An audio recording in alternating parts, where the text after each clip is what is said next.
konten aku hari ini, aku bakalan sharing ke kalian semua berapa sih sebenarnya salary dari seorang pramugari, atau berapa sebenarnya gaji dari seorang pramugari. Bakalan sharing atau aku bakalan ngasih tahu ke kalian sebenarnya aku itu dihitung jam kerjanya tuh berapa dan dibayar berapa setiap bulannya. Dan oke nih teman-teman semua, perlu kalian tahu sebenarnya kita itu digaji menurut jam terbang. Gaji pramugari di sini itu dibagi menjadi 3. Yang pertama adalah gaji pokok. Nah, gaji pokok ini gaji yang memang pasti setiap bulannya itu pramugari dapat. Lalu yang kedua adalah gaji patah atau uang patah. Nah, di sini itu uang patah itu uang yang dibayarnya setiap kita terbang, karena kita itu dibayarnya pada saat kita mulai bekerja sampai selesai bekerja, kayak gitu.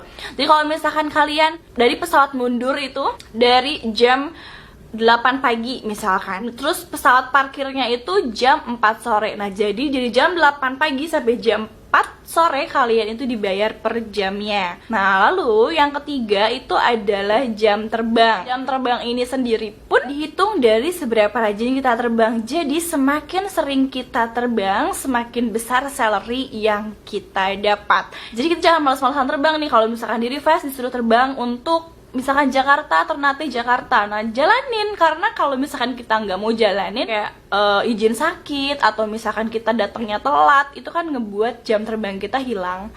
Jadi uang yang kita dapat pun sedikit. Untuk gaji pokoknya sendiri di sini itu kita mengikuti MR Jakarta. Sebenarnya aku di sini sharing ke teman-teman semua, gak ada unsur sombong atau apapun itu. Di sini aku emang bener-bener purely aku mau sharing ke kalian kayak gitu. Nah, gaji pokok yang biasa pramugari dapatkan di maskapai aku sendiri, salary untuk gaji pokoknya itu 4.200.000. Itu untuk yang senior flight attendant. Dia udah lebih dari 5 tahun terbang, itu dapatnya segitu. Jadi grade untuk FA-nya sendiri itu ada FA1, FA2, FA3, dan FA4 dan FA5. Jadi untuk FA1 di sini itu ada FA1 junior dan ada FA1 senior. Nah, dan untuk si gaji pokoknya pun beda. Terus untuk ke FA2 ke FA5 juga sama. Jadi memang gaji pokoknya itu tergantung masing-masing. Kalau misalnya aku pribadi, karena memang udah 7 tahun terbang, jadi salary gaji pokok yang aku dapatkan adalah 4.200.000 dikurangi untuk BPJS dan untuk asuransi aku sendiri. Jadi memang bersih yang aku dapat itu sekitar 3.800.000-an gitu untuk gaji pokok. Yang kedua yaitu untuk gaji patah. Nah, gaji patah ini juga tergantung. Misalkan kita di bulan ini terbang 1 bulan ini 80 jam terbang nih, tapi kan memang untuk duty hours-nya itu beda sendiri. Jadi tergantung.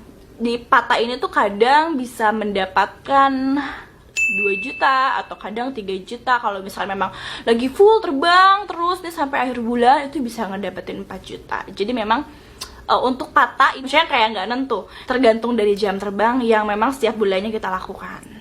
Nah, yang ketiga yaitu jam terbang. Nah, jam terbang di sini tuh dihitung dari berapa banyak kita terbang. Per jamnya itu untuk FA1 sampai FA5 yang tadi aku sebut, per jamnya beda-beda sendiri. Aku kurang tahu sih yang KB5 sekarang berapa per jamnya. Ya, nah kalau misalkan FA1 senior itu sekitar 65.000 atau 70.000, aku lupa juga sih sebenarnya per jamnya itu berapa.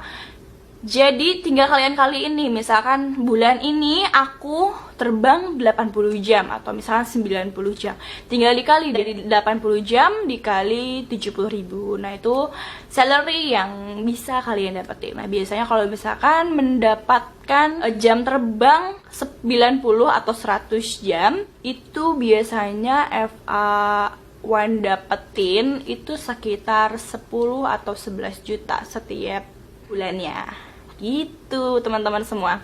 Tapi memang kita kan tidak bisa memilih ya, kita mau banyak terbang bulan ini atau mau sedikit terbang bulan ini, kita nggak bisa milih karena memang kita tuh di-schedulekan sama scheduling untuk terbangnya sendiri. Nah, jadi kalau misalkan kalian di revise terbang, menurut aku kalian jangan pernah nyakit dan jangan pernah malas-malasan untuk terbang, karena kalau misalkan kalian malas-malasan untuk terbang, ya akan sedikit juga salary yang akan kalian dapatkan. Yang keempat, itu biasanya yang kita dapetin adalah insentif. Insentif ini biasanya masuknya pada akhir bulan, sekitar tanggal 28-an gitu. Nah, insentif ini masuknya kalau misalkan kita terbang hari Minggu, atau enggak kita terbang misalkan pada saat hari raya kita terbang, itu kita dapat uang insentif. Atau enggak misalkan kita terbang di bawah jam 5 pagi, kayak misalkan kita jam 4 pagi, jam 2 pagi, jam 3 pagi, nah itu ada uang tambahannya sendiri. Nah, biasanya tanggal segitu lumayan masuk, bisa buat beli pulsa.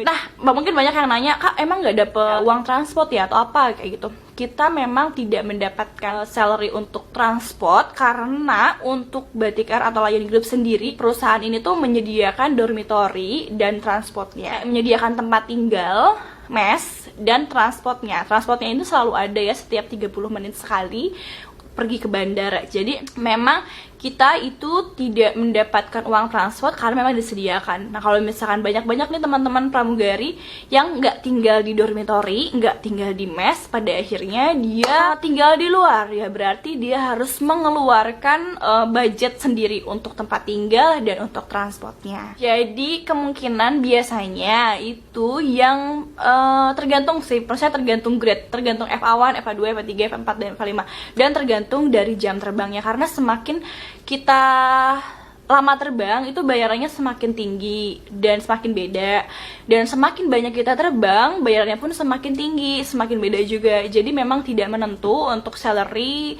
yang biasa pramugari dapat, tapi biasanya kebanyakan itu biasanya nih pramugari itu mendapatkan salary kasih tahu nggak ya? Kasih tahu ya. Ya sekitar 15 jutaan gitu, 15 atau enggak 16, kalau lagi banyak bisa 17, 18, kalau lagi sedikit yang terbang juga bisa cuma 12 juta kayak gitu. Jadi ya tapi kisaran dari 10 sampai 18. Nah, gimana nih buat kalian semua lulus SMA loh, lulus SMA dengan salary yang cukup besar, bukan cukup besar lagi ya, tapi udah besar karena memang salary segitu itu biasanya kalau di Jakarta itu setara sama kayak manajer gitu. Kalau di Bandung juga sama kayak setara sama manajer gitu-gitulah, yang udah berpengalaman kerja bertahun-tahun. Nah, kalau misalnya pramugari, kalian lulus SMA langsung masuk, rajin terbang, gak ada bolos-bolos nih, gak ada nyakit-nyakit, nah salary yang bisa kalian dapetin itu kisaran segitu. Nah, gimana? Mau nggak?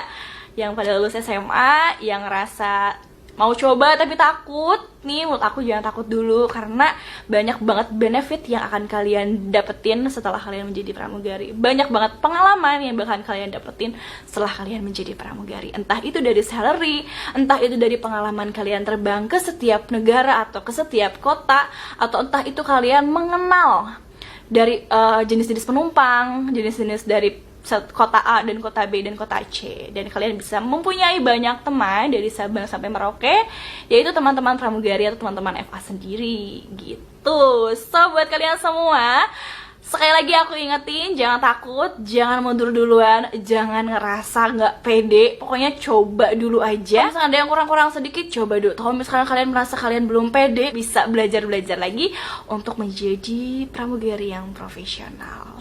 So, semoga sharingan aku ini bermanfaat buat kalian. Aku tidak ada bermaksud ria atau sombong di sini. Aku hanya mau sharingkan ke teman-teman semua. Sebenarnya di setiap maskapai itu salary-nya beda-beda ya. Jadi aku memang men-sharekan dari maskapai aku sendiri. Hanya segitu aja yang bisa aku sharingin ke teman-teman semua. Semoga bermanfaat dan semoga menjadi motivasi buat kalian semua biar nggak mundur jadi seorang pramugari. Oke? Keep on watching. Don't forget to like, comment, subscribe this video. Dan jangan lupa support aku terus biar aku semakin semangat untuk sharing ke kalian semua, untuk update setiap minggunya video ke kalian semua. Oke, selamat menjalankan hari kalian. Semoga kalian